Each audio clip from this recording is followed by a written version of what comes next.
let me just start from here. And some of this is repeat, some of it's not. But there's 1 hour on the face of the earth in this universe that's pro Tebow, and there's 24/7, 365 that's anti Tebow. So for the next half hour, it's going to be pro Tebow. I just continue to be perplexed by the tidal wave of anti Tebow media, and especially this preseason, it's just exacerbated to where it's just an absolute Mount Vesuvius. And I start out by asking the question why. In the past, we've asked the question why. Today, we're going to start responding. And, over the past week, we've heard from Boomlet Esiason, Michael Silver, Merrill Hodge, others, numerous others. And I think that the phenomena here, there are three phenomena at work here. One is just a template of mediocre template thinking. You've got cultural bias, which people will not admit. I would say cowardly cultural bias is at play here. And you've got the bandwagon effect, where you've got small-minded, mediocre, non-creative people jumping on a bandwagon, that's started by others. And so anyway, that's the way I see what's happening. And let's confront some of the myths. Okay, the first myth that's been very skillfully and extraordinarily successfully perpetrated is that Tim Tebow's not a good passer. Well, actually, he's an outstanding passer. The truth is, he's an outstanding passer. Tebow threw for close to 10,000 yards in his college career. That's more than Esiason threw for. In fact, it's almost 40% more than Esiason threw for.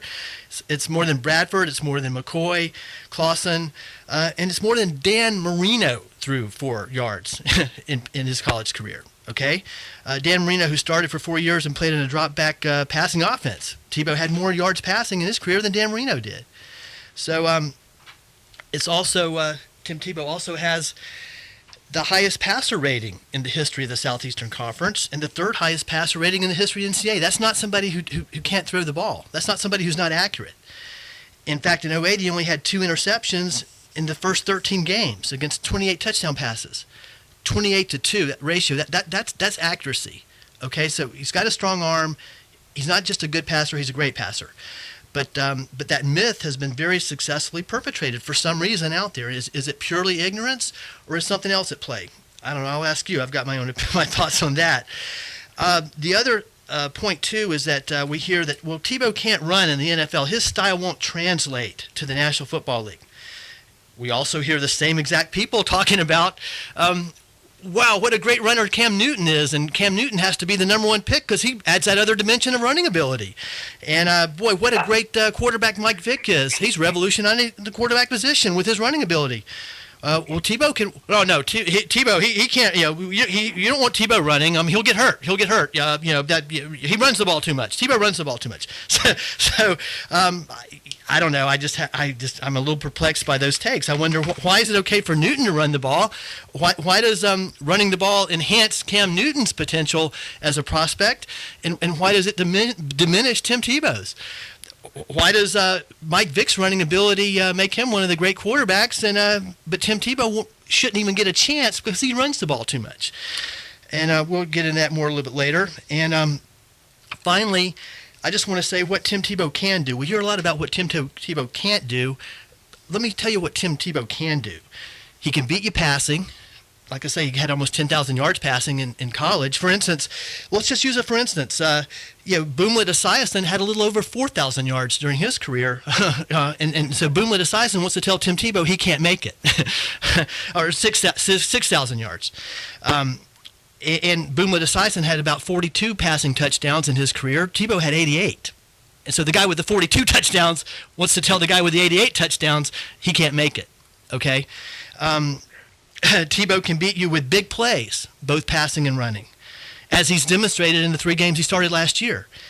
He can beat you by moving the chains. He can drive the ball down the field, both passing and running, and he can beat you by scoring in the red zone, by passing and with that extra dimension of running. So anyway, and perhaps most importantly, he can beat you by inspiring and lifting his teammates. So that's what Tim Tebow can do. And one more thing before we go to Brian. I'm so sick of hearing about, Tim Tebow's got the intangibles. He's got the intangibles. Yeah, he's got the intangibles. And from my perspective, the intangibles are the most important thing anyway. But it's not from the perspective of the NFL types. To them, intangibles mean nothing. But the point is, Tim Tebow's got the tangibles. He has the tangibles. He's got the passing yards. He's got the passing touchdowns. He's got the passing ability. He's got the running ability. He's got the success track record. He's got the wins. That's what Tim Tebow can do, and he's got the tangibles. Anyway, let's get Brian in here. Right. See, my issue with the whole thing is just the tone, just the utter belief that this guy is going to fail. And I thought, the way they're talking about it, this guy couldn't even make a UFL roster. I mean, it's just ridiculous. And I thought we gave chances in this league. Alex Smith is going to get his 6th chance on the 49ers this year. Okay, and he was the number 1 pick in the draft. You would think that would hold more scrutiny overall than the 25th pick, which Tim Tebow was. And then, of course, Michael Vick. So, I mean, my whole issue is just their lack of consistency. And they've just been, I think you got to give the guy a chance. I disagree with you that you're just going to, name this guy like the best quarterback of all time. But at the same time, I'm willing to give that guy the chance to prove himself. What hasn't Tim Tebow done to even merit that would even be a possibility?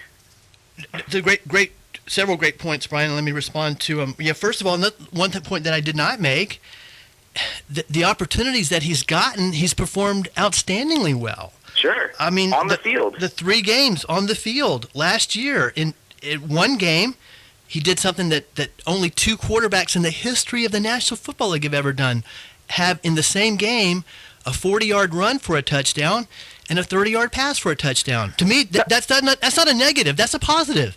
No, exactly. It's proof on the field. Okay, one of the guys that the media has loved and protected, throughout his whole career is Brett Favre. Brett Favre was a notoriously bad practicer. He wasn't practicing. Like, if you look back at that guy at practice, you wouldn't think he was a Hall of Fame quarterback. But when he got on the field and he was forced to improvise and make plays, he proved himself. So you got to give we're judging Tim Tebow based on how he does in practice. They keep running that Eddie Royal pass, where he threw behind him. It's one pass in practice, and they're blowing it up like this guy's, can't throw a 15-yard hitch. That's a great point. And Rick Riley, who, I shouldn't even mention, given the pub, the guy was maybe relevant 25 years ago. But anyway, he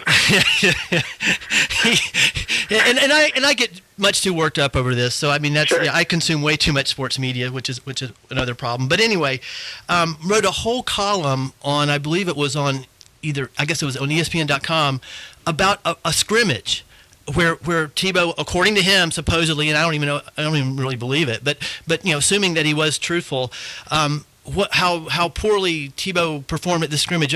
How many columns, Brian or guys, have you ever read about what happened at a scrimmage?